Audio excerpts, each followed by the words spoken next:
హరే కృష్ణ ప్రభుజీ. హరే కృష్ణ నాన్న. ఈరోజు మాకు హాలిడే ఉంది ప్రభుజీ. ఈరోజు హాలిడేనా? ఎందుకు? స్టూడెంట్ ఫెడరేషన్ బంద్.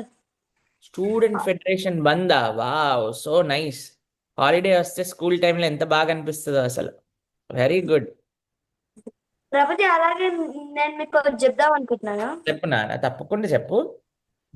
ప్రభుజీ, నేను నాన్ వెజ్ మానేసి 1.5 year అయింది. మా ఫ్యామిలీ వాళ్ళు ఏమంటున్నారంటే, ఇది బ్రాహ్మణ్స్ అయిపోయావు, వాళ్ళ దాంట్లోనే కలిసిపోయావు, నువ్వు తినాలిరా, తినకపోతే బలం ఎలా వస్తుంది అని అంటున్నారు.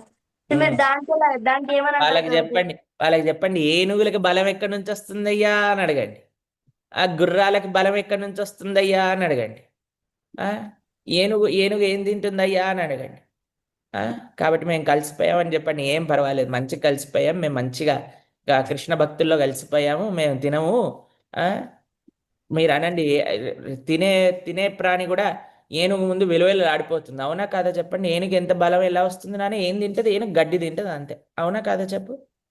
కాబట్టి మీ ఇండియా కెప్టెన్ విరాట్ కోహ్లీని చూపించండి, అయ్యా ఆయన అంతా క్రికెట్ ఆడుతున్నాడు, ఇన్ని పనులు చేస్తున్నాడు, ఆయన వెజిటేరియన్ అని చూపించండి.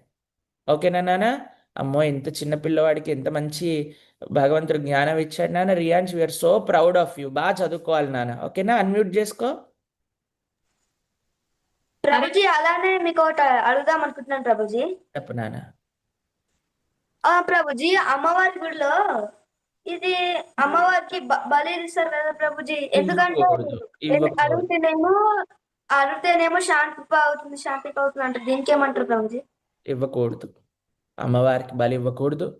అమ్మవారి బలిని తీసుకోదు. అమ్మ అంటేనే అందరిని రక్షించే, అంతేగాని బలిని తీసుకునేవారు కాదు నాన్న. ఇవ్వకూడదు, అది మంచి సాంప్రదాయం కాదు. మనం ఇవ్వకూడదు.